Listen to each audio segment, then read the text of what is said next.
Live షోకి తిరిగి స్వాతం. Machine కాకతీయతో తెలంగాణలో ప్రతిపక్షాల నోళ్లు మూయించామన్న మంత్రులు హరీష్ రావు, ఈటల రాజేందర్ గారి వ్యాఖ్యలతో ఏకీపిస్తారా అంటే 72% మంది అవునని, మిగతా 28% మంది కాదన్నారు. ఈ కథలు పరిస్థితి శ్రీ సిహెచ్ఎం కృష్ణారావు గారు, డక్కన్ క్రానికల్ బ్యూరో చీఫ్, ప్రముఖ విశ్లేషకులు.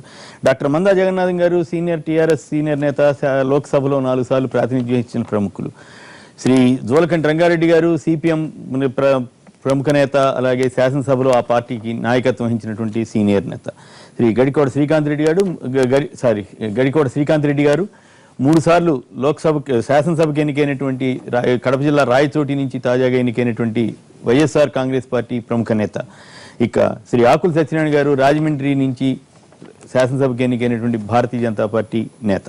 ఇక ఆంధ్రప్రదేశ్ ప్రభుత్వం కేబినెట్ మంత్రివర్గం తీసుకున్నటువంటి కొన్ని ఆసక్తికరమైన నిర్ణయాలు, 33 ఏళ్లకు మించి లీజుకి ఇచ్చే విధంగా ఒక నిర్ణయం, అలాగే ఇసుక రీచ్ల్ని మళ్ళీ డ్వాక్రా మహిళలు కాకుండా ప్రైవేటు వ్యక్తులకు ఇచ్చే విషయంపై అధ్యయనం, అలాగే మరి కాపులకు రిజర్వేషన్లు ఇచ్చే విషయంపై బీసీ కమిషన్కి అధ్యయనం, అలాగే మరి ఇలాంటి కొన్ని కీలక లెక్కర్కి సంబంధించి ఆల్రెడీ కొంత ఇంప్లిమెంట్ అవుతోంది. ప్రభుత్వం స్టార్ట్ చేసి 400 షాపులను మళ్ళీ వాటిని ప్రైవేట్కి ఇవ్వాలనేటువంటి నిర్ణయం, ఇలాంటి విశేషాలతోటి కేబినెట్ నిర్ణయాలు తీసుకుంది. అలాగే కొన్ని పంటలకి అదనంగా ₹1000 ధర ఇవ్వాలని.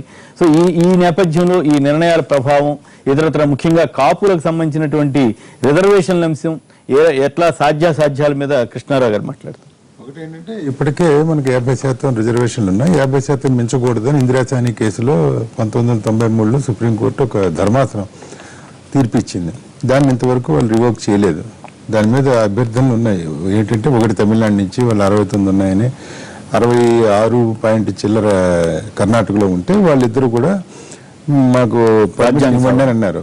అయితే ఏంటంటే, భారత రాజ్యాంగంలోనే 31B అని ఒకటి ఉంటుంది. ఆ 31B కింద, ఆర్టికల్ 31B కింద రాష్ట్రాలు చేసినటువంటి చట్టాలని వాటిని కోర్టులు కొట్టేయకుండా protection of laws made by the state legislatures అని ఒక కాలం ఉంది 31(2) కింద. దాని ప్రకారం వాటిలో ఇంక్లూడ్ చేసి వాటికి ప్రొటెక్షన్ ఇవ్వాలంటే ఈవెన్ దాన్ని కూడా రివ్యూ చేసే హక్కు మాకు ఉంది అని అది ఆల్రెడీ రివ్యూ చేస్తోంది. 50% మించే ఆ 2 చోట్ల ఎందుకు కొట్టేయకూడదు అనే దాని మీద నోటీసులు ఇచ్చి అదేదో కార్యక్రమం నడుస్తోంది అక్కడ. ఇక్కడ ఏంటంటే, ఫస్ట్ ఇప్పుడు స్వతంత్రానికి పూర్వం ఏదో రిజర్వేషన్లు ఉండేవి కాపులకు సంబంధించి ఒకటి. నెంబర్ 2, మనకు వచ్చిన తర్వాత రిజర్వేషన్లు వచ్చిన తర్వాత మొత్తం భారతదేశంలోకి వెళ్ళా బీసీలకి ఫస్ట్ టైం రిజర్వేషన్లు ఇచ్చింది కేవలం ఆంధ్రప్రదేశ్. అప్పుడు అనంతరామన్ కమిషన్తో కాసుబ్రహ్మణ్యం రెడ్డి గారి టైంలో ఇవ్వడం జరిగింది. ఇప్పుడు స్టేట్లో ఎలా ఉందంటే 25% బీసీలు అడ్మిషన్స్ ప్రైవేట్ మన ఎడ్యుకేషన్ ఇన్స్టిట్యూషన్లో కానీ రిక్రూట్మెంట్లో కానీ, కేంద్రంలో 27%. మళ్ళీ రాజకీయాలు ఇవన్నీ వస్తే బీసీలకు చూస్తే రాజకీయ పరమైనటువంటి పంచాయతీరాజ్ ఇన్స్టిట్యూషన్లు వాటిలో చూస్తే 33%. ఇలా 3 రకాలుగా బీసీలకు సంబంధించి ఉంది. సరే, 50% రిజర్వేషన్ ఇవాళ ఎప్పుడైతే రాజశేఖర రెడ్డి గారు హయాంలో 4% ముస్లింలకు ఇచ్చి బీసీఈ కింద వాళ్ళని గుర్తించి, అది కూడా subjected to supreme court final decision, ఊరికే తాత్కాలికంగా స్టే ఇవ్వడంతో నడుస్తుంది అది ఇన్ని రోజులుగా. సో ఆ 4% ఇవ్వడంతో 46 + 4 కలిసి 50 పూర్తి అయిపోయింది. ఇవాళ ఎవరికి ఇవ్వాల్సి వచ్చినా కూడా అది మళ్ళీ పర్మిషన్ అంటే సుప్రీంకోర్టు కొట్టేసే అవకాశాలు ఉంటాయి. నెంబర్ 1. నెంబర్ 2, కాపుల వ్యవహారం చూస్తే, నేను ఆ ప్రాంతం వాడిని, కాపు, తెలగ, బలిజ, ఒంటరి 4 కులాలు, వాళ్ళు according to them they constitute 27% of the population. 27% of the పాపులేషన్లో ఇప్పుడు ఎస్సీలకి, ఎస్టీలకి ఏమిటంటే వాళ్ళ జనాభా ప్రాతిపదిక ఎంత ఉంటే ఎంత జనాభా ఉంటే అంత రిజర్వేషన్లు ఇమ్మని ఉంది. మిగతా వాళ్ళు ఫిక్స్డ్గా ఉంది ఇంత అంత అని. సో వీళ్ళకి 27లో పోని 5 అనుకోండి, 10 అనుకోండి, 15 అనుకోండి, 20 ఎంత ఇస్తారో అనుకుంటే అది 50 మించుతుంది. అది మళ్ళీ రాజ్యాంగపరమైన అవరోధం ఉంటుంది. రెండోది, ఈ బీసీ కమిషన్ అనేది ఇది జస్ట్ బోగస్ అకార్డింగ్ టు నా విశ్లేషణ ప్రకారం. ఎందుకు అంటే, ఆల్రెడీ పుట్టుస్వామి కమిషన్ వేశారు, ఆల్రెడీ దాలో సుబ్రహ్మణ్యం కమిషన్ వేశారు. ఈ 2 కమిషన్లు అయిపోయిన తర్వాత మనం బాగా గుర్తు, కన్నా లక్ష్మీనారాయణ గారు ఇవాళ బీజేపీలోనే ఉన్నాడు.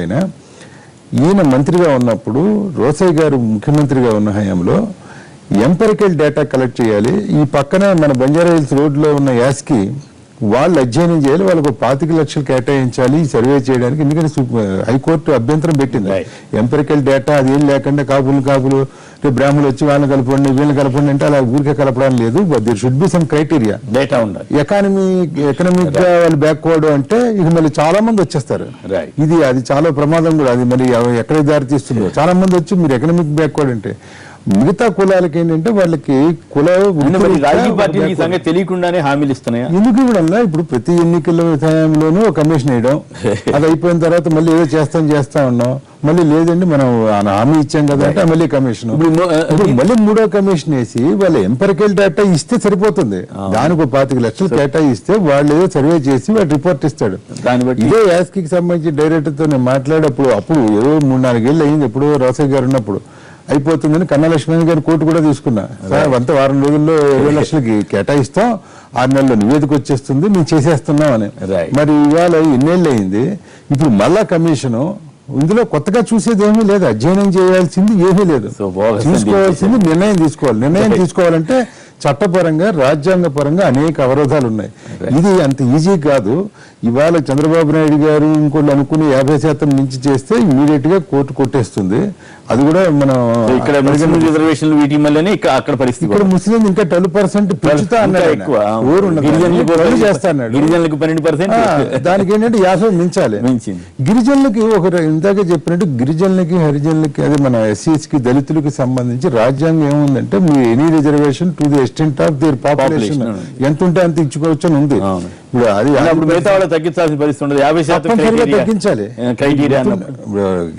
కేజీ బాలకృష్ణన్ గారు సుప్రీంకోర్టు దిగిపోయే రోజున ఆయన కర్ణాటకలో ఇదే కేసు ఒకటి వచ్చింది పంచాయతీరాజ్ ఇన్స్టిట్యూషన్ లో. అంటే ఆయన ఆర్డర్ చేశాడు 50% రిజర్వేషన్ ఉండాలి, మిగతా కట్ చేయండి అని, పొలిటికల్ రిజర్వేషన్స్. సో అది కూడా మనం చూసుకోవాలి ఇవన్నీ. రైట్. సత్యనారాయణ గారు మీరు మాట్లాడండి. ఈ కాపు రిజర్వేషన్ సాధ్యం కాదు అని కృష్ణారావు గారు తన విశ్లేషణలో తన అభిప్రాయం చెబుతున్నారు. మరి ఎట్లా దీని మీద మీరంతా హామీలు ఇచ్చారు, ఎట్లా నెరవేరుతాయి అనుకుంటున్నారు? దానికి సంబంధించి మీ అభిప్రాయం ఏంటి సత్యనారాయణ గారు?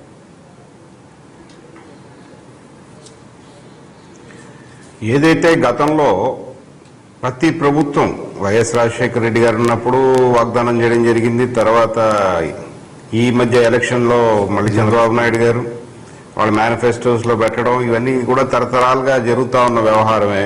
1956 వరకు కూడా కాంపోజిట్ మెడ్రాస్ స్టేట్ లో సేమ్ ఈ కాస్ట్ అన్ని కూడా బ్యాక్వర్డ్ కాస్ట్ దాంట్లోనే ఉండేవి. తర్వాత సంజయ్ రెడ్డి గారు వచ్చిన తర్వాత ఆ టైంలో దీన్ని తీయడం, మళ్ళీ దామోదరం సంజయ్ గారు పెట్టడం, మళ్ళీ తీసేయడం, అలా జరగడం జరిగింది. ఈనాడు ఈ బైఫర్కేటెడ్ స్టేట్ లో సుమారు 27% అని అంటున్నారు కృష్ణారావు గారు, కాదు కానీ 22-23% వరకు కూడా ఈ సింగిల్ లార్జెస్ట్ కమ్యూనిటీగా ఉంది. ఇది ఏదైతే బ్యాక్వర్డ్నెస్ ఉందన్నది మాట వస్తా ఉందో దాన్ని అధిగమించడానికి ప్రతి ప్రభుత్వాలు ప్రతి పార్టీలు కూడా ప్రామిస్ చేయడం, వీళ్ళందరూ కూడా ఒక సైడ్కో అటు సైడ్కో రావడం. ఇప్పుడు మనం గుజ్జర్ల యాజిటేషన్ చూసాము, ప్రభుత్వాలు రిజర్వేషన్ ఇచ్చిన కోర్టులో కొట్టేయడం జరుగుతూ ఉంది. ఏది ఏమైనా సరే కాపులకు రిజర్వేషన్ అనేది నిజంగా వాళ్ళు మనస్ఫూర్తిగా ఇద్దాం అనుకున్నా, లేకపోతే టెక్నికల్లీ ఇవ్వాలి అనుకున్నప్పుడు చట్టబద్ధంగా ఏ విధంగా చేయాలనేది ప్రభుత్వాలు ఆలోచించాలి. ఏదో కేవలం నోటి మాటల్లాగా కన్నా వాగ్దానాలు చేసి వీళ్ళని ప్రతిసారి మభ్యపెట్టడం మాత్రం మంచిది కాదు. కరెక్టే. మీరు ఏమనుకుంటున్నారు? GO 30 ప్రకారం గతంలో పుట్టుస్వామి కమిషన్ వేసి ఇప్పుడు ఏమనుకుంటున్నారు మీరు? ఇప్పుడు మభ్యపెట్టడం అవుతుందా లేదా పని జరిగే అవకాశం ఉందా? కాపు సామాజిక వర్గం ఎలా ఫీల్ అయ్యే అవకాశం ఉంది? ఈ ప్రభుత్వం ఏర్పడి 17 నెలలు 16 నెలలు అవుతుందండి. ఇప్పుడు వరకు దాని మీద ఒక ప్రొయాక్టివ్ యాక్షన్ లేదు. ఇప్పుడు ఇవాళ నిన్న కేబినెట్ లో అన్నాం మళ్ళీ బీసీ కమిషన్ అనేది. బీసీ కమిషన్ కాదు, బేసికలీ ఇప్పుడు ఏదైతే 50% క్లాజ్ ఉంటుందో దాన్ని అధిగమించాలంటే it requires some sort of an amendment as it in Tamil Nadu or Karnataka. అది చేస్తే తప్పితే వేరే బీసీలకి రిజర్వేషన్ ఎఫెక్ట్ అవ్వకుండా ఇవ్వగలిగితేనే ఇవ్వగలరు, లేకపోతే ఇవ్వలేరు. అంతే రైట్. మీకు కూడా క్లారిటీ ఉంది అట్లయితే. మరి మీ మీద అక్కడ ఒత్తిడి వస్తుందేమో బహుశా. అదే అంటే ఇద్దరు కలిసి చేశారు. వాళ్ళ మేనిఫెస్టో వేరు, మా మేనిఫెస్టో వేరు కదా అంటారు. శ్రీకాంత్ రెడ్డి గారు చెప్పండి, ఈ తాజా పరిణామాల మీద మీరు ఎట్లా స్పందిస్తారు? ఇప్పుడు కృష్ణారావు గారు చెప్పిన తర్వాత పెద్దలు సత్యనారాయణ గారు ఇద్దరు కూడా చెప్పడం జరిగింది. కేవలం మభ్య పెట్టడానికి చేసేటువంటి ప్రయత్నం తప్పితే ఇది చెయ్యాలన్నటువంటి చిత్తశుద్ధి కాదు. 16 నెలలు నిజంగా వీళ్ళకి చిత్తశుద్ధి అనేది ఏంటంటే అధికారంలోకి వచ్చిన వెంటనే కాపు సామాజిక వర్గంతోనే అధికారంలోకి రావడం జరిగిందని వాళ్ళే చెప్తుండేవారు. నిజంగా వాళ్ళపైన ప్రేమ అంటే ఆ రోజు నుంచి చర్యలు చేపట్టి ఉండాలి. రాజ్యాంగబద్ధంగా అఖిలపక్ష సమావేశాలు ఏర్పాటు చేసి ఏ రకంగా చేద్దాము అన్నటువంటి ఆలోచనతో అందరు అభిప్రాయాలు తీసుకొని రాజ్యాంగం ఎటువంటి సమస్యలు వస్తాయి అది చేయాలంటే చిత్తశుద్ధి ఉంటే ఆ రకంగా చేసేటువంటి వాళ్ళు.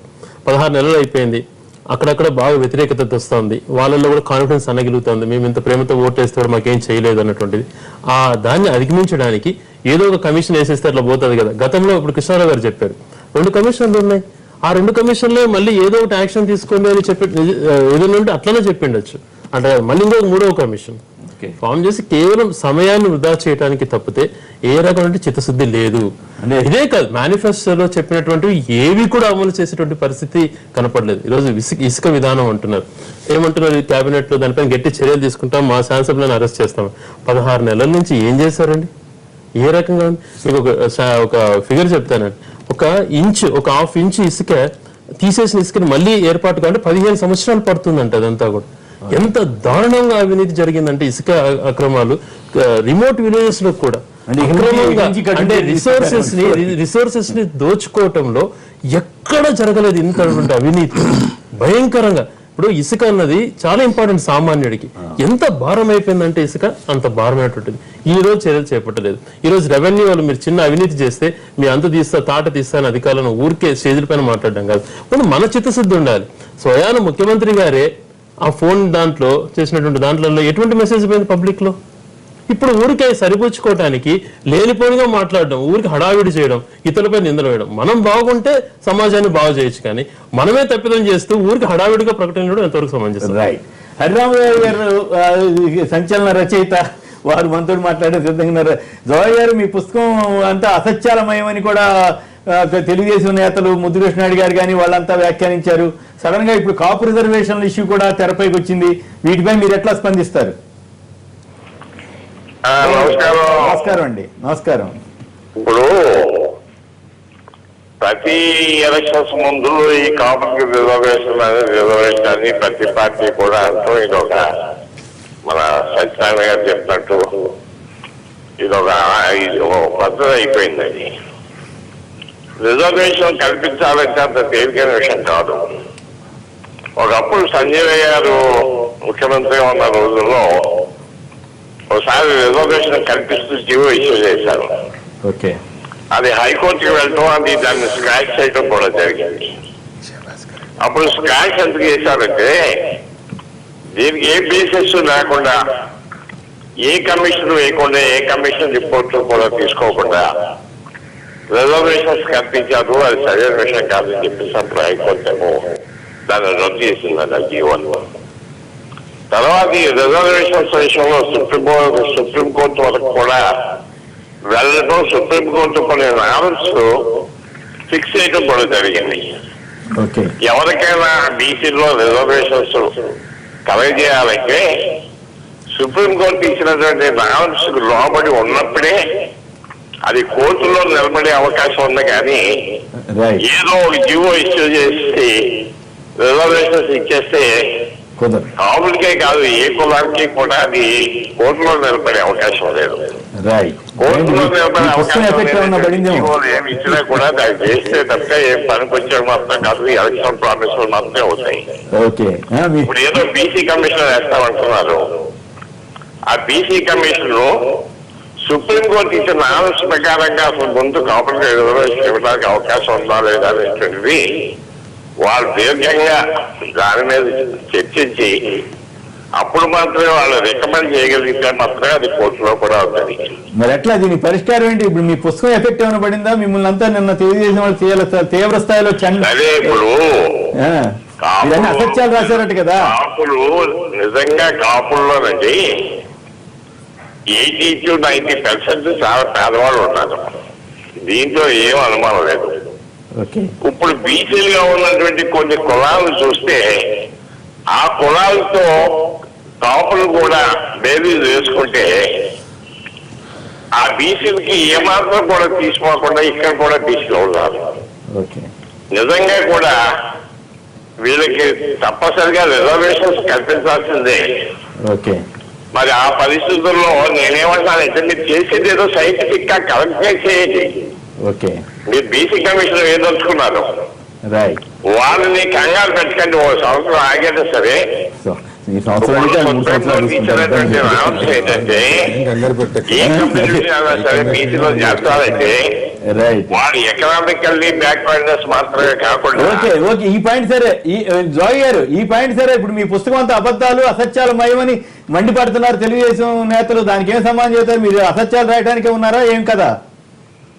నేను ఇప్పుడు ఏ పొలిటికల్ పార్టీలోనూ లేను, ఏ రాజకీయ పార్టీలోనూ లేను. అన్ని రాజకీయ పార్టీలు నాకు సమానమే.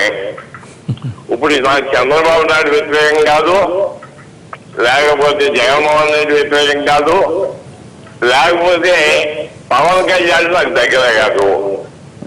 నేను రాసింది నా 60 సంవత్సరాల జీవిత చరిత్ర రాశాను. దాంట్లో జరిగిన అనేకమైన సంఘటనలు రాశాను. దాంట్లో క్లియర్ గా రాశాను. దీంట్లో ఒకరు సపోర్ట్ చేయడం కానీ, ఒకరు పైకెత్తడం కానీ, ఒకరు కింద పెట్టడం కానీ నా ఉద్దేశం కాదు అని రాశాను.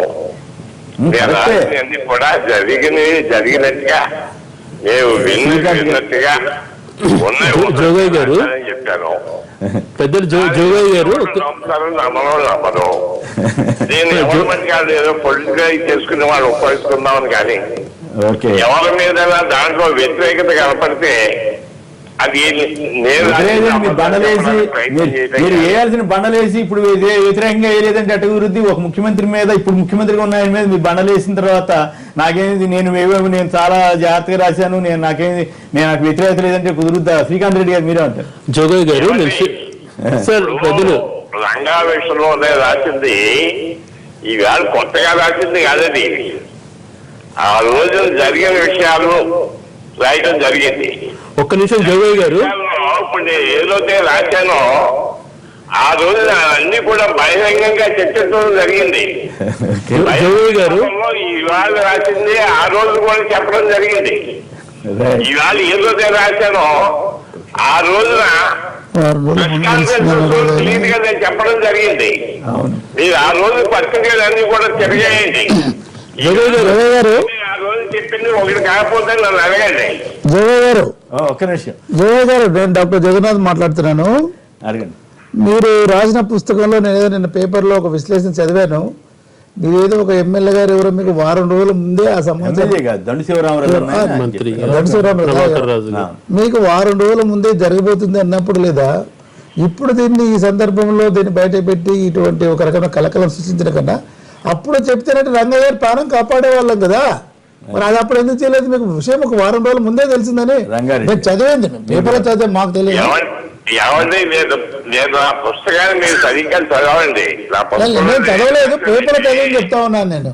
శివరామరాజు గారు నాకు ఆ మాట చెప్పినప్పుడు సీరియస్ గా దాన్ని నేను అంత విశ్వసించలేదు, దాన్ని పట్టించుకోలేదు చాలా అని చెప్పి రాశాను నేను. అంటే రంగయ్య గారు సామాన్య వ్యక్తి కదా ఆ రోజుల్లో. కానీ ఒకటి జోగయ్య గారు జరుగుతారని నిజంగా ఆ రోజు నేను నమ్ముంటే మీరు అలర్ట్గా చేస్తుండేవాడిని. జోగయ్య గారు ఇక్కడ ఒక ముఖ్యమైన పాయింట్ సార్ జోగయ్య గారు ఇక్కడ ముఖ్యమైన పాయింట్ 1988 డిసెంబర్ 26న వంగవీటి రంగా మర్డర్ జరిగినప్పుడు మీకు 26 అంటే 20వ తారీఖున 19వ తారీఖున దొడ్డి శివరామరావు చెప్పాడు. మళ్ళీ విజయవాడ చెందిన ఇంకో ఎమ్మెల్యే కూడా ఏదో చెప్పాడు. ఏదో అని మొత్తాన్ని నిన్న సాక్షిలో మొత్తం పూర్తి పాఠం వేశారు, బాగుంది. అయితే మర్డర్ అయిన మరుసటి రోజు మీరు ఏదైనా అది కాదు వినండి జోగయ్య గారు, జోగయ్య గారు వినండి. మీరు అంత సీనియర్ వ్యక్తి, మీరు ఇవాళ ఏ పార్టీలో లేరు కానీ మీరు దేశంలోని అన్ని పార్టీలోనూ ఉన్నారు. మీరు గతంలో రకరకాల హోదాల్లో ఎప్పటి నుంచో ఉన్నారు. మీరు సర్పంచ్ నుంచి ఎమ్మెల్యే, ఎంపీ అన్ని బాగున్నాయి. అయితే డిసెంబర్ 26న మర్డర్ జరిగినప్పుడు ఆ రోజు సాయంత్రం మరి మీలాంటి పెద్దవారు అప్పటికి మీరు హోంమంత్రి చేశారు, అంతా సమాచార శాఖ మంత్రి చేశారు. మీరైనా విజయవాడలోనో, నర్సాపురంలోనో, పాలకొల్లోనో, దొడ్డిపట్లోనో ప్రెస్ కాన్ఫరెన్స్ పెట్టి నాకు ఇలా వారం ముందు వచ్చింది, కరెక్ట్, ఇది నిజమైంది, చంద్రబాబే చేశాడు అని మీరు చెప్పి ఉన్నారా? ఒకటి. నెంబర్ 2, దీని మీద సిబిఐ ఎంక్వైరీ వేశారు.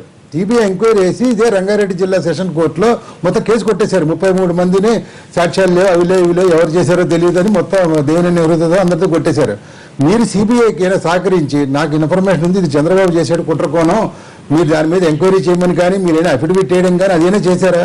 28 ఏళ్ల తర్వాత ఇవాళ మర్డర్ అయిపోయిన 28 ఏళ్ళకి ఇది మీరు అంతకు ముందు ఏదో సభల్లో చెప్పడం వేరు, మీరు మర్డర్ అయిన రోజులు మీరు చెప్పుండాల్సింది కదా, మీకు అంత ఇన్ఫర్మేషన్ ఉన్నప్పుడు. ఓకే, సమాధానం చెప్తారా? ఏమండి ఇది ఇప్పుడు చెప్పాను కదండి, ఇప్పుడు ఏదైతే రాశానో అవన్నీ కూడా ప్రెస్ ముందు కూడా చెప్పడం జరిగింది. ఓకే, చంద్రబాబు నాయుడు గారి యొక్క ప్రమేయం ఉందని శివరామరాజు గారు నాకు చెప్పారని ఆ రోజు చెప్పడం కూడా జరిగింది. ఇది మర్డర్ అయింది కదా. ఇవాళ పత్రిక ఆ రోజు పత్రిక తిరిగైంది. బ్రహ్మాండమైన బహిరంగ సభ జరిగితే ఆ బహిరంగ సభలో కూడా నేను చెప్పాను. జోగయ్య గారు లాస్ట్ అండి విషయం కూడా అక్కడ చెప్పాను. రైట్. అయితే సిబిఐ వాళ్ళు మరి నా దగ్గర కూడా వచ్చి ఎంక్వైరీ చేసి నా సాక్షి కూడా తీసుకుని ఉంటే నేను చెప్పుకుంటేమో. మీరు అప్పుడు అయినా సరే ఈ కేసు నేనేమో ఇంట్రెస్టెడ్ కాదు, నేనేమో రంగాపక్షం కాదు, మరో పక్షం కూడా కాదు. అయితే ఏంటంటే అప్పుడు నేను రాజీనామా చేసింది కూడా తెలుగుదేశం నాయకుడు నేను చెప్పిన సలహా వినలేదు, వినుంటుంటే తెలుగుదేశం పార్టీ మీద అనవసరమైనటువంటి అభియోగాలు వచ్చి అంత గందరగోళం జరిగి ఉండేది కాదు కదా. అది తెలుగుదేశం నష్టపోవడానికి కారణం ఏంటంటే నేను చెప్పిన సలహా వినకపోవడం వల్ల వచ్చిన నష్టం. తెలుగుదేశం పార్టీలో ఉండి ఏం ప్రయోజనం నా సలహా విన్నప్పుడు అదే ఉద్దేశంతో నేనేమి రంగాన్ని సపోర్ట్ చేస్తూ నేనేమో ముందుకు వెళ్ళాను. ఈ కేసుకు సంబంధించి కూడా నాకు ఎటువంటి సంబంధం లేదు. ఆ కేసు ఏమైందో కూడా నాకు తెలియదు. సిబిఐ ఎంక్వైరీ ఏం జరిగిందో కూడా నేను పట్టించుకోలేదు. నేను ఎంతసేపు ఏంటంటే నేను చెప్పిన సలహాని ఆ పార్టీలో ఒక సామాజిక వర్గానికి ముఖ్యంగా ఉన్నటువంటి వాడిని చెప్పిన సలహాన్ని దోషిపుచ్చి లాస్ట్ ఒక్క నిమిషం అండి. మీరు సీనియర్, మాకు ఆ గౌరవం ఉంది. ఒకటంటే ఈ రోజు మీరు అంటే రంగా గారు అంటే రాష్ట్రంలో చాలా మందికి కూడా చాలా ఇష్టమైనటువంటి నాయకుడు. తాను చనిపోయినటువంటి విధానం కానీ తను చనిపోయినటువంటి దాని విషయం పైన ఇప్పటికీ చాలా మంది బాధపడేటువంటి పరిస్థితి ఉంది. ఈ రోజు మీరు రాసినటువంటి పుస్తకంలో ఏవైతే మీరు చెప్పారో అవన్నీ వాస్తవాలను కూడా మేము భావిస్తున్నాం. మీరు దాంట్లో అన్నిటికీ కూడా అంటే మీరు చెప్పిన దానికి అన్నిటికీ కూడా మేము కూడా నమ్ముతున్నామండి. అందుకే నిన్న కూడా సిబిఐ మళ్ళీ ఒకసారి సిబిఐ ఎంక్వైరీకి చంద్రబాబు నాయుడు గారు సిద్ధపడాలని డిమాండ్ చేయడం జరిగింది. మీరు చెప్పిందని చాలా మంది లేదు, ఆయన కట్టుబడి ఉండట్లేదు, ఆయన అట్లా రాయలేదని చెప్పారని అంటున్నారు. మీరు రాసిన వాటి దాంట్లో మాత్రం అయితే వాస్తవాలు అయితే ఉన్నాయి కదా జోగయ్య గారు రాశారనేది తెలుగుదేశం ముద్దుకృష్ణ నాయుడు గారు కానీ నేను ముద్దుకృష్ణ నాయుడు గారి విమర్శల్లో అన్నింటిలో కూడా మీరు రాసినటువంటిది అంతా కూడా మీరు రాజకీయ ప్రయోజనాల కోసం రాశారనేటువంటి విమర్శలు కూడా చేశారు. రైట్. రంగారెడ్డి గారు ఒక్క నిమిషం, రంగారెడ్డి గారిని కూడా మాట్లాడి. ఇప్పుడు మన సీనియర్ నాయకులు పెద్దలు ఒక వారం రోజుల ముందే తెలిసింది అన్నప్పుడు తర్వాత ఏంటంటే ఆ సమాచారం రంగా గారికి కానీ లేకపోతే ఇంకా వేరే రకంగా కానీ తెలియజేసినట్టయితే అతను హత్య కాకుండా నివారించడానికి ఆస్కారం ఉండదు. ఒకటి పోనీ అది మీరు నమ్మలేదు, హత్య జరిగిన తర్వాత వెంటనే నాకు వారం రోజుల ముందే తెలిసింది అయినా నేను నమ్మలేదు, నమ్మక నేను చెప్పలేకపోయాను, వాస్తవంగా ఇది పలానా వాళ్ళ కుట్ర వల్లనే పలానా వాళ్ళ సహకారం వల్లనే జరిగిందని చెప్పి బలంగా మీరు చెప్పడమే కాకుండా సిబిఐ ముందు కానివ్వండి లేకపోతే ఏంటంటే ప్రభుత్వంలో ఉన్నటువంటి ఇతర పోలీస్ అధికారులు కానీ మీరు తెలియజేసినట్టయితే దానిపైన యాక్షన్ తీసుకోవడానికి అవకాశం ఉంటుంది. ఇప్పుడు 28 సంవత్సరాల తర్వాత ఈ విషయాలు చెప్పడం వల్ల ఏంటంటే ఏదో పొలిటికల్ గా ఒక నాయకుడిని, ముఖ్యమంత్రి స్థాయిలో ఉన్నటువంటి నాయకుడిని ఏదో బదనాం చేయటం కొరకు చేస్తున్నటువంటి ఒక ప్రయత్నంగా ఉంది తప్ప ఇంకోటి కాదని చెప్పేసి చాలా మంది అనుకుంటారు. ఇదే సందర్భంలో వైఎస్ రాజశేఖర రెడ్డి మీద కూడా దోపిడీ చేశారని, అట్లాగే చిరంజీవి సీట్లు అమ్ముకున్నారని, జగన్ ఒంటెత్తిపోకడని అన్ని రాశారు. ఏమాట కాకపోతే ఈయన సీఎం అయ్యేసరికి దీనికి కాన్సన్ట్రేషన్ ప్రొడక్షన్ ఎక్కువ. సీట్లు అమ్ముకోవటము అవన్నీ కూడా చెప్పారు. అది ఒక భాగం, మీరు చెప్పింది కూడా కరెక్ట్. ఇది హత్య సెన్సిటివ్ గా ఉంటుంది. అవినీతి అనే ఆరోపణలు అటువంటి అనేది సహజంగా చేస్తుంటారు. ఏంటంటే ఒక నాయకుడు ఆకు సత్యనారాయణ గారు ఏమంటారు రాజమండ్రి నుంచి కాబట్టి, సత్యనారాయణ గారు మీరేమంటారు? మన జోగయ్య గారి వాదన మీద మీరేమంటారు సత్యనారాయణ గారు? ఏదైతే ఇప్పుడు నేను మొట్టమొదటి నుంచి కూడా జోగయ్య గారు రాసిన దాంట్లో ఆ రోజు రియాక్ట్ అయ్యంటే దాని ఇంపాక్ట్ వేరేగా ఉండేది, దాని యొక్క వాల్యూ ఆఫ్ ద స్టేట్మెంట్ ఇవాళ మాట్లాడడం మూలన సమాజంలో కులాల మధ్య వైరుధ్యం పెరిగే అవకాశాలు కనబడతా ఉన్నాయి. మళ్ళీ లేనిపోని అలజడి సృష్టించే విధంగా ఉంటుందని ఉద్దేశంతో ఉన్నాను. ఎందుకంటే it doesn't have a relevance today. ఈ రోజున అది చెప్పడం మూలన జోగయ్య గారు పెద్ద నాయకులు, ఆ నాయకులు ఆ రోజు రివీల్ చేయకుండా ఈ రోజు రివీల్ చేయడం మూలాన ఆయన స్టేచర్ ఇవాళ ఏం పెరిగిపోదు. నా లెక్క ప్రకారం అయితే ఆ రోజు రివీల్ చేస్తుంటే ఇందాక రంగారెడ్డి గారు అన్నట్టు ఆ రోజు ఓపెన్ పబ్లిక్ స్టేట్మెంట్ ఇచ్చి this is what happen the conspiracy చెప్పుంటే దాని యొక్క ఇంపాక్ట్ చాలా ఎక్కువ ఉండేదేమో. పేపర్లో ఇచ్చానని చెప్తా ఉన్నారు, కానీ ఎక్కడా కూడా వచ్చిన దాఖలాలు అయితే నాకు గుర్తున్నంత వరకు లేదు. రైట్. సభలో చెప్పాను, నేను చెప్పాను కూడా కోర్టులో కేసు వేసిన కోర్టులో సిబిఐ ఎంక్వైరీ జరిగినప్పుడు జోగయ్య గారు మాట్లాడండి. నేను చెప్పానండి, ప్రదేశాల్లో చెప్పాను, పబ్లిక్ మీటింగ్ లో చెప్పాను, ప్రెస్ కాన్ఫరెన్స్ లో చెప్పాను. ఇప్పుడు సత్యనారాయణ గారు ఆ రోజుల్లో దీని మీద పెద్ద కాన్సన్ట్రేషన్ ఉండడంలో నేను చెప్పిన విషయాలు ఆ రోజు ఆయన సరిగ్గా దాని మీద ఫాలో అయ్యి ఉండరు. కాబట్టి మీరు తిరగేయండి, పేపర్లన్నీ తిరగేయండి. ఆ రోజు నేను చెప్పినవో పేపర్లు తిరిగేస్తే దాంట్లోనే కనపడతాయి. ఆ రోజు చెప్పలేదు, ఈవేళ కొత్తగా చెప్తున్నాను అంటున్నారు. నాకేమో చంద్రబాబు నాయుడు గారి తగువ, లేకపోతే కులాల మధ్య ఈవేళ ఏదైనా తగు తీసుకురావాలని నేను ఏమైనా అనుకుంటున్నానా, లేకపోతే నేనేమో జగన్మోహన్ రెడ్డి గారికి సపోర్ట్ చేస్తున్నానా? నేను ఏ పార్టీ కాదు, మా సంఘటన జరగకుండా మేమనేది ఏంటంటే మీరు తెలిసినప్పుడు ఆ హత్య జరగకుండా నివారించడానికి ఉపయోగపడేది కదా. మీరు చెప్పడం వరకు పరిమితం కాదు. ఒక ముఖ్యమైనటువంటి వ్యక్తిని హత్య చేసినప్పుడు చేయాలని మీకు తెలిసినప్పుడు అది జరగకుండా నివారించడానికి ప్రయత్నం చేస్తే బాగుండేది. కరెక్టే, కానీ మీరు రాసినవన్నీ అసత్యాలనేది కదా ముద్దుకృష్ణ గారు వాళ్ళంతా వాదన. దానికి ఏం సమాధానం చెప్తారు? మీకేం పనిలాగా రాసినట్టున్నారు అనుకుంటున్నారు అందరూ. నాకు చంద్రబాబు నాయుడు గారు తగ్గుదా, లేకపోతే నాకేమో ఉద్యోగం ఇవ్వలేదా, లేకపోతే పార్టీలో చేర్చుకోలేదా, లేకపోతే ఇప్పుడు నాకేమైనా ఉద్యోగం ఇవ్వాలని కోరుకుంటున్నానా? ఇదేమిటది ఆ ముద్దుకృష్ణ గారు? ఇప్పుడు ఏదైనా అది జరిగిందో జరగలేదో చంద్రబాబు నాయుడు గారు చెప్పాలి. చెప్పాలా? మేము అదే కోరుతున్నాం జోగయ్య గారు. తనకు తాను ఒక ఎంక్వైరీకి సిద్ధపడాలని కూడా మేము డిమాండ్ చేయడం జరుగుతోంది. మీరు కూడా అట్లాంటి అందరినీ ఒకటే కోరుకుంటున్నా.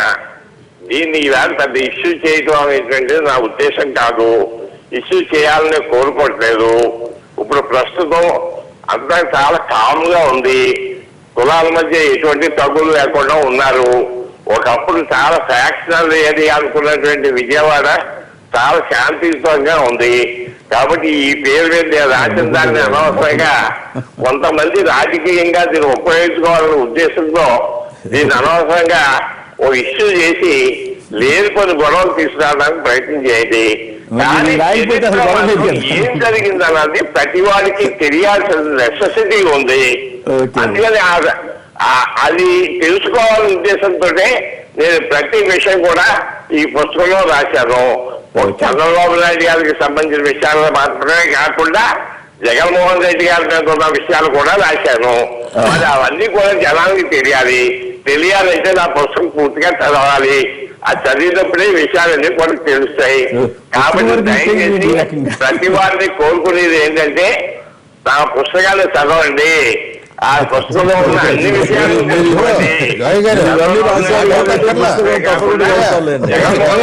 విషయం కూడా తెలుసుకోండి.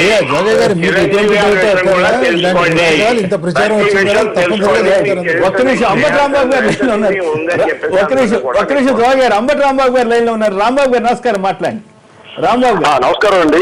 నమస్కారం. రెండు అంశాలు, ఒకటి జోగయ్య గారు రాసినటువంటి పుస్తకం, రెండోదేమో కాపులను బీసీలో చేర్చేటువంటి అంశం. ఈ రెండు విషయాల గురించి మాట్లాడదామని లైన్ లోకి రావడం జరిగింది. ఒకటి ఏంటంటే, ఇప్పుడు జోగయ్య గారు ఆ రోజున చెప్పుంటే రంగా ఒక్క హత్య ఆగుండేది. ఆ రోజున ఆయన చెప్పిన ధోరణి ఎలా ఉందంటే ఆ రోజున ఆ విషయాన్ని అసలు పట్టించుకోవడం లేదు.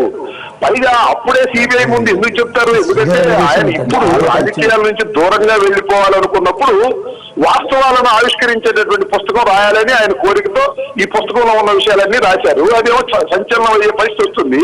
నిజంగా జోగయ్య గారు రాసినటువంటి విషయాలు సంచలనం కావడం కూడా గొప్ప విషయమే. అయితే అది ప్రమాదకరమైన ధోరణికి వెళ్ళకూడదు అనేది నా ఉద్దేశం. ఇంకొక అంశం ఏంటంటే ఇవాళ జోగయ్య గారు రాశారని కాదు, ఆ రోజున నాకు బాగా గుర్తు, నేను అప్పుడు అడ్వకేట్ గా పనిచేస్తున్నాను రేపల్లో. ఈ రంగా హత్య వెనుక చంద్రబాబు నాయుడు గారు టోటల్ గా తెలుగుదేశం పార్టీ అంతా ఉన్నదనేది అందరికీ తెలిసినటువంటి సత్యమే. అది నిరూపణ కాకపోవచ్చేమో కానీ ఆ రోజు రంగా గారు చేసినటువంటి పోరాటం కానీ, ఆ తర్వాత జరిగిన పరిణామాలు కానీ, ఆ తర్వాత జరిగిన మద్దతులు కానీ ఇవన్నీ చూస్తే ఖచ్చితంగా ఆ రోజున చంద్రబాబు నాయుడు గారు కీలక పాత్ర తెలుగుదేశంలో వహిస్తూ ఉన్నారు. హోంమంత్రిగా కోడెల శివరాంప్రసాద్ గారు ఉన్నారు. పోలీసు వారితో కలిసి కుమ్మక్కై అతి దారుణంగా హత్య చేశారనే అటువంటి అంశం చాలా ఎస్టాబ్లిష్ అయిపోయినటువంటి ఫ్యాక్ట్. ఆ తర్వాత జరిగినటువంటి ఎన్నికల్లో మీరు చూశారు, తుక్కుతుక్కుగా తెలుగుదేశం ఓడిపోయింది. దానిలో ప్రధానమైనటువంటి ఒక కారణం వంగవీటి మోహన్ రంగా హత్యకు కారణం తెలుగుదేశం పార్టీ, చంద్రబాబు నాయుడు గారు, నందమూరి తారక రామారావు గారు, కోడెల శివరాంప్రసాద్ గారు వీళ్ళందరూ చేశారనే ఉద్దేశంతోనే కాపులు సింగిల్ ఓటు కూడా వేయకోకుండా తెలుగుదేశాన్ని ఓడించి కాంగ్రెస్ కి పట్టం కట్టారు.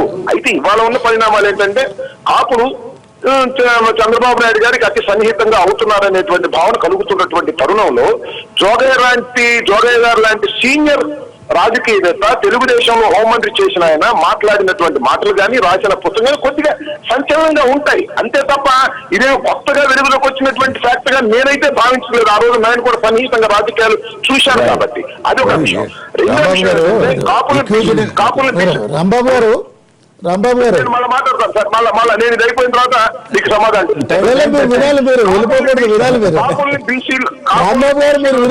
ఈ సబ్జెక్ట్ ఏదో మాట్లాడడానికి కాదు, మరి చెప్పిందని మాది కూడా వినాలి కదా. ఇప్పుడు కూర్చోటి నెంబర్ 1 దేవినేని తెలుగుదేశం ఎమ్మెల్యే కాబట్టి ఆయన తెలుగుదేశం వాళ్ళు కూడా మాట్లాడిన తర్వాత మాట్లాడమంటారో చెప్పండి. ఇప్పుడే మాట్లాడండి.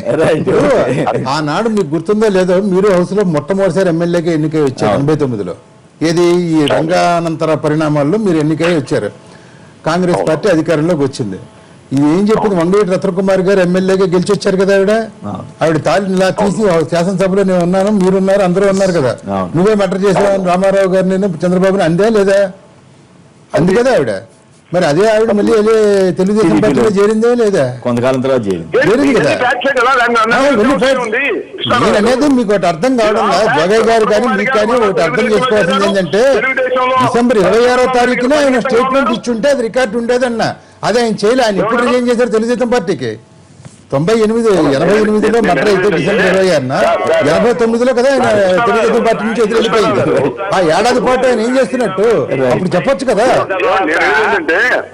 మీరు చెప్పింది నాకు అర్థం కాల.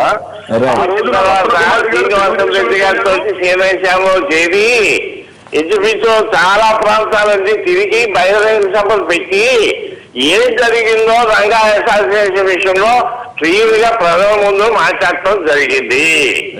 ఆ మార్గంలో చాలా క్లియర్ గా జరిగిన అన్ని విషయాలు ఈవేళ ఏదైతే పుస్తకంలో రాశానో ఆ విషయాలన్నీ కూడా ప్రస్తావించడం జరిగింది. ఇది జరగలేదు అని చెప్పేసి ఎవరైనా మీరు అంటే మాత్రం సరైన విషయం కాదు.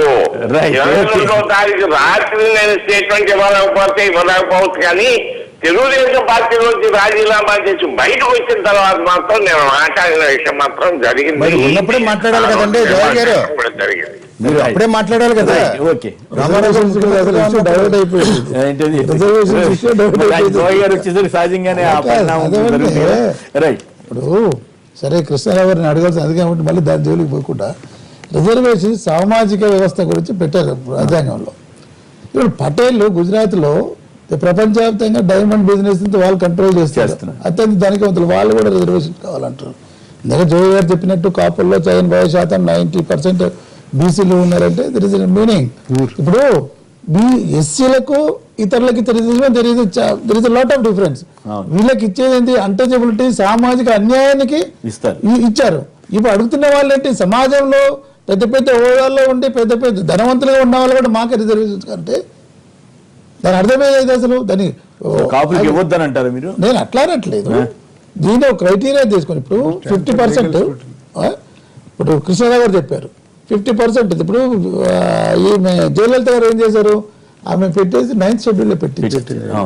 9th షెడ్యూల్లో దానికి ప్రొటెక్షన్ ఉంది, దానికి కోర్టుల్లో ఛాలెంజ్ చేసే దానికి ప్రొటెక్షన్ ఉంది. సో అటువంటిది ఏమన్నా చేయదలుచుకుని నిజంగా రిజర్వేషన్స్ ఈ విధంగా పెంచబోతామంటే ఎవరు జనాభా వాళ్ళకి ఏంటి అభ్యంతరం, రిజర్వేషన్లు అనేవి రాను రాను ఏందనంటే ప్రభుత్వ రంగం అనేది పూర్తిగా బలహీన పడిపోతుంది, ప్రైవేట్ రంగమే పెరిగిపోతా ఉంది. ఇప్పుడు 80% ప్రైవేట్ రంగం ఉంటే 20% మాత్రమే ప్రభుత్వ రంగం వచ్చింది. ప్రైవేట్ రంగంలో కూడా ఇమ్మంటారు, ప్రైవేట్ రంగంలో కూడా రిజర్వేషన్లు ఇవ్వాలనేది మేము డిమాండ్ చేస్తున్నాం. ఒకటి, జనాభా ప్రాతిపదిక పైన అందరికీ కల్పించండి, మళ్ళీ దాంట్లో ఉన్నటువంటి పేదవాళ్లకు ఏం చేయాలనేది ఆలోచన చేస్తుంది. ఇప్పుడు అందరూ ఏ రిజర్వేషన్ ప్రకారం అన్ని ఉద్యోగాలు ఇవ్వడం సాధ్యమేనా? ఏ కులానికి రిజర్వేషన్ల ప్రకారం, అసలు రిజర్వేషన్ల ప్రకారం ఉద్యోగాలు ఎక్కడ ఉన్నాయి? ప్రభుత్వ రంగమే పూర్తిగా నిర్వీర్యం అయిపోయి ప్రైవేట్ రంగంగా మారుతున్నప్పుడు ప్రైవేట్ రంగంలో రిజర్వేషన్లు అమలు చేయకపోతే ఇదేమైనా పొలిటికల్ గా ఉపయోగించుకోవడానికి, వాళ్ళు నినాదం ఇచ్చుకోవడానికి పనికొస్తున్నారు తప్ప వాళ్ళ కొరగబడేది ఏమీ లేదు. రైట్. మిషన్ కాకతీయలో తెలంగాణలో ప్రతిపక్షాల నోళ్లు మూయించామన్న మంత్రులు హరీష్ రావు ఈటెల వ్యాఖ్యలతో ఏకీపిస్తారా అంటే 60% మంది అవునని, 40% మంది కాదన్నారు. ఇప్పుడు వచ్చిన విరామం తర్వాత లైవ్ షో కొనసాగుతుంది.